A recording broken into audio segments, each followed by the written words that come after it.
उत्तर भारत से लेकर पूरब के कई शहरों तक शीतलहर का प्रकोप इस समय देखने को मिल रहा है। मध्य भारत में भी मध्य प्रदेश के तमाम शहरों में पारा नीचे गिरा है। नमस्कार, बहुत-बहुत स्वागत आपका मौसम तक चैनल पर। साथ ही साथ स्वागत आपका न्यूज़ मीडिया मंच के लिए भी और निवेदन आपसे कि मौसम तक चैनल को अभी तक आपने सब्सक्राइब अगर नहीं किया है तो कर लीजिए और अगर आप पहले से सब्सक्राइबर हैं तो न्यूज़ मीडिया मंच को भी सब्सक्राइब करें दोस्तों, जिसका लिंक इस वीडियो के डिस्क्रिप्शन में और कमेंट बॉक्स में मैं डालूंगा। और उस चैनल पर बातें न्यूज़ से जुड़ी होंगी जो आपके काम की हो सकती हैं और विश्लेषण होगा। फिलहाल मौसमी सिस्टमों की अगर हम बात करें तो डब्ल्यूडी एक कैस्पियन सी, मेडिटेरेनियन सी से यानी पश्चिमी दिशा से उठकर भारत की तरफ बढ़ता हुआ नजर आ रहा है और ये सिस्टम ईरान, इराक और अफगानिस्तान, पाकिस्तान को पार करने के बाद भारत के उत्तरी हिस्सों तक पहुंचेगा, जिसके चलते आने वाले समय में भारत में बारिश होने की प्रबल संभावना बन रही है। पर्वतीय इलाकों पर बर्फबारी भी हो सकती है। इस बीच इधर मध्य भारत के भागों पर थोड़ी क्लाउडिंग बढ़ी है, लेकिन आप देख सकते हैं बहुत डेंस क्लाउडिंग नहीं है और ये हाई क्लाउड है। ये ज्यादातर धूप को रोकने का काम करते हैं। बारिश इनसे बहुत कम होती है, लेकिन देखते हैं कि अगले 24 घंटों में कहां पर उम्मीदें इन बादलों से बन रही हैं बारिश के लिए। दक्षिण भारत के क्षेत्रों पर भी इसी तरह के बादल यहां पर दिखाई दे रहे हैं। बाकी जगहों पर फिलहाल बादल भी नहीं है। और अब देखते हैं कि देश में किन राज्यों में कोहरा होने की संभावना बन रही है। यहाँ पर अनुमान जो है और जिस तरह का प्रोजेक्शन है मॉडल्स का, उसके अनुसार साथ ही साथ वेदर कंडीशन जो बनी हुई है, हवाएं, नमी और तापमान में गिरावट, ये सभी इंडिकेट कर रहे हैं कि पंजाब, हरियाणा, दिल्ली, राजस्थान और उत्तर प्रदेश के तमाम इलाकों के साथ साथ उत्तरी मध्य प्रदेश के कई हिस्सों में कल यानी 5 जनवरी को भीषण भयंकर कोहरा छा सकता है कई शहरों में। और यहाँ पर भयंकर घने कोहरे के चलते नॉर्मल लाइफ के डिस्टर्ब होने की संभावना है, यानी रेल, रोड और एयर ट्रैफिक पर इसका असर पड़ सकता है। और साथ ही साथ फसलों के लिए, क्योंकि कई दिनों से पूरे स्ट्रेच में कोहरा बन रहा है, जिसकी वजह से कई दिनों से जो कोहरा छा रहा है, धूप नहीं हो रही है, तो ऐसे में फसलों को, मवेशियों को, लोगों को काफी नुकसान या परेशानी उठानी पड़ सकती है। बिहार, झारखंड और पश्चिम बंगाल के भागों पर भी कुछ इलाकों में कोहरा रहने की संभावना है। और अब आपको बताते हैं कि कहां 5 जनवरी को बारिश की उम्मीद है और कहां शीतलहर या पाला पड़ने की आशंका है। अगले 24 घंटों के लिए बारिश की संभावना सिर्फ और सिर्फ दक्षिणी भागों में कुछ इलाकों में है और साथ ही साथ सेंट्रल इंडिया में कहीं कहीं पर थोड़ी बहुत बूंदाबांदी हो सकती है, लेकिन ज्यादा चांसेस नहीं है। दक्षिण भारत में जो तटवर्ती आंध्र प्रदेश के हिस्से हैं, तेलंगाना के कुछ भाग और तमिलनाडु के तटीय इलाकों पर बारिश होने के आसार दिखाई दे रहे हैं। लाइट रेन होगी और यहां पर बादल इन भागों में बढ़ जाएंगे अगले 24 घंटों के दौरान। इंटीरियर पोर्शन पर भी दक्षिणी आंतरिक कर्नाटक के कुछ हिस्सों पर, कुछ शहरों में, बेंगलुरु, हसन और मैसूरू समेत चित्रदुर्गा में थोड़े बहुत बादल बढ़ सकते हैं, लेकिन बारिश के आसार यहां पर बहुत ज्यादा नहीं नजर आ रहे हैं। हालांकि इन बादलों से आइसोलेटेड प्लेसेस पर बूंदाबांदी हो सकती है, बेंगलोर और मैसूरू तथा इसके पूर्वी हिस्सों में। और इंटीरियर तमिलनाडु में सिमिलर कंडीशन रहेगी। केरल में फिलहाल अभी बादल पहुंच सकते हैं, लेकिन बारिश की उम्मीद यहां पर बहुत कम नजर आ रही है।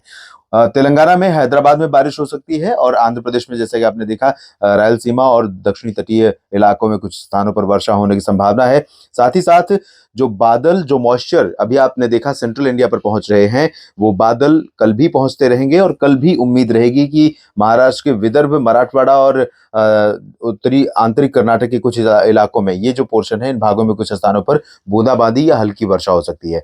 अनुमान ये था कि दक्षिणी पूर्वी मध्य प्रदेश में भी कुछ जगहों पर बारिश होगी और विदर्भ में भी। अभी भी मेरा अनुमान है कि थोड़े बहुत बादल यहाँ पर आज की तुलना में 5 जनवरी को बढ़ जाएंगे और बादल जब बढ़ेंगे, उन बादलों में थिकनेस भी होगी आज की तुलना में, तो वो धूप को और ज्यादा रोकेंगे और साथ ही साथ कहीं कहीं पर आइसोलेटेड प्लेसेस पर बूंदाबांदी यहाँ पर दे सकते हैं, विदर्भ में कहीं कहीं पर और दक्षिणी पूर्वी मध्य प्रदेश में, साथ ही साथ बैतूल में चांसेस रहेंगे। बाकी जगहों पर छत्तीसगढ़, ओडिशा और मध्य प्रदेश के शेष भागों में, गुजरात में लगभग सभी जगहों पर क्लियर और ड्राई वेदर रहेगा।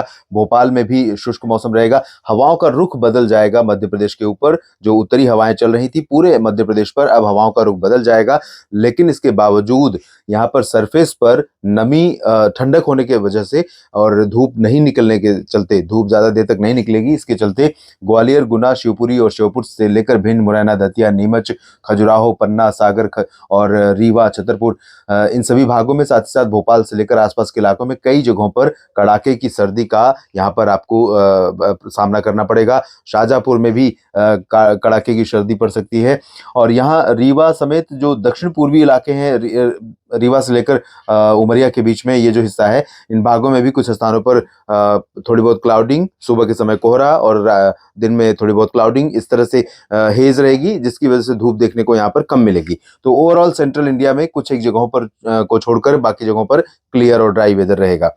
पूर्वी भारत के भागों में बिहार, झारखंड और पश्चिम बंगाल के तमाम इलाकों पर थोड़ी बहुत उम्मीदें कोहरे छाने की हैं, और साथ ही साथ cold wave, cold day condition कई जगहों पर बनी रहेगी। हालांकि एग्जैक्टली अगर टेक्निकली हम देखें तो कोल्ड डे और cold wave condition, cold wave और कोल्ड डे दोनों जगहों पर नहीं रहेगी तीनों राज्यों में, क्योंकि या तो 4 डिग्री नॉर्मल टेम्परेचर, 4 डिग्री के आसपास टेम्परेचर मिनिमम होना चाहिए तब कोल्ड वेव होती है, और मैक्सिमम टेम्परेचर 16 डिग्री से नीचे पहुंच जाए तब कोल्ड डे कंडीशन होती है। तो ये दोनों कंडीशन यहाँ पर फिलहाल नहीं रहेगी, लेकिन काफ़ी ज़्यादा सर्दी रहेगी। यहाँ पर पूर्वी हवाएं इस तरह से चल रही हैं जो चीन की तरफ से होकर आएंगी, और चीन में भी पिछले दिनों बर्फबारी कई जगहों पर होती है, यहाँ पर होती है, तो वहाँ से होकर आने वाली जो ठंडी हवाएं हैं उनका भी असर देखने को मिलता है। तो इस वजह से यहाँ पर टेम्परेचर गिरेगा ही अभी, और यही हाल पूर्वोत्तर में रहेगा। पूर्वोत्तर में भी कई जगहों पर कोहरा छाने की संभावना है। असम, मेघालय, अरुणाचल प्रदेश से लेकर पूर्वी उत्तर प्रदेश से लेकर पश्चिमी उत्तर प्रदेश और राजस्थान, पंजाब, हरियाणा, दिल्ली,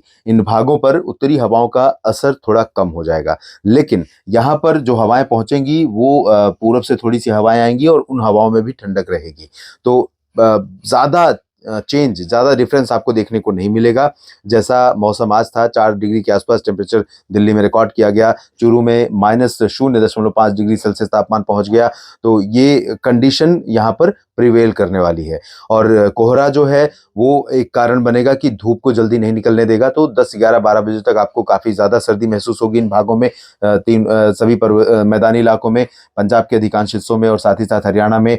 और ये जो हिस्से हैं हरियाणा के, हिसार, सिरसा, नारनौल, रोहतक के नीचे नीचे चरखी दादरी, झज्जर, भिवानी, और साथ ही साथ ये अजमेर, सीकर और चूरू, गंगानगर, इन भागों में, और इधर फजिल्का, फरीदकोट से लेकर लुधियाना, पटियाला के बीच में कई शहर ऐसे हो सकते हैं उत्तर भारत के जहां पर ग्राउंड फ्रोस्ट होने की आशंका रहेगी, यानी कि पाला भी पड़ सकता है, तो फसलों को नुकसान पहुंच सकता है। पर्वतीय इलाकों पर फिलहाल आइसोलेटेड प्लेसेस पर कोल्ड वेव कंडीशन जारी रहेगी, कोहरा भी कहीं कहीं पर रहेगा इन भागों में, कश्मीर, हिमाचल, उत्तराखंड में। लेकिन बर्फबारी का इंतजार आप कर रहे हैं तो थोड़ा सा और रुकिए। 2 दिन बाद 7 जनवरी को यहाँ पर अनुमान है कि WD आएगा प्रभावशाली, और उसके चलते पर्वतीय इलाकों में कई जगहों पर बारिश और बर्फबारी देखने को मिलेगी। लद्दाख में भी कुछ बारिश की गतिविधियां हो सकती हैं उस दौरान। फिलहाल इस वीडियो में इतना ही। धन्यवाद।